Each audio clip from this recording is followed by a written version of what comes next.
Hello and welcome to Bolton Bites, a semi-regular video series where we talk about the readings for the week and hopefully offer a little bit of inspiration for your week as well. This is a particularly rich and fruitful week in the daily lectionary. Yesterday was the feast of Polly Murray, a daughter of Baltimore, who went on to do amazing things in the civil rights movement and in the church.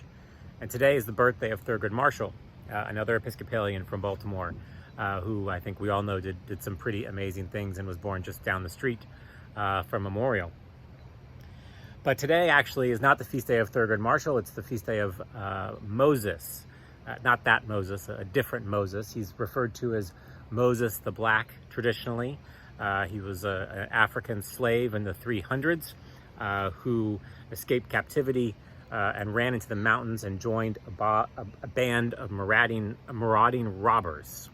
And they would rob people on roadsides and take all their possessions and do all the kinds of terrible things you imagine a group of a marauding band of ne'er-do-wells would do in the 3rd, 4th century. And he was about to get caught, and so he ran and hid in a monastery in a cliff in a hillside. There was a small group of monks who gathered and lived this ascetic life away from everyone else in the mountains. And he dove right into it.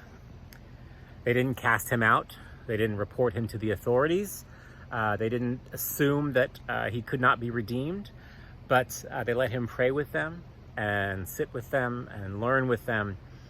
And he became eventually one of the leaders within that monastic community, and still one of the Desert Fathers that we remember who helped keep the church alive at a time of persecution and estrangement. And I love that story because it's a reminder that it was never too late for Moses, and it's never too late for us. The lectionary that is given for Moses the Black is Jesus on the cross with the 2 criminals on either side. And the criminal just asking Jesus, remember me when you come into your kingdom. And I think that's what Moses was saying, and maybe that's what you've been saying lately, when you're kind of at your wit's end. You're not sure where you're going, you're not sure what life is going to bring next, and you just say, Jesus, remember me. And that's my prayer for you today, and my prayer for me to be remembered,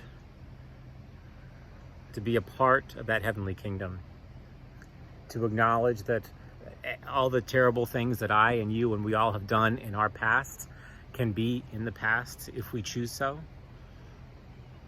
and that we can make a better future in our own lives, in our own hearts, in our own homes. And all we have to do is ask Jesus to remember us. So Jesus, remember me and remember all of us. Amen.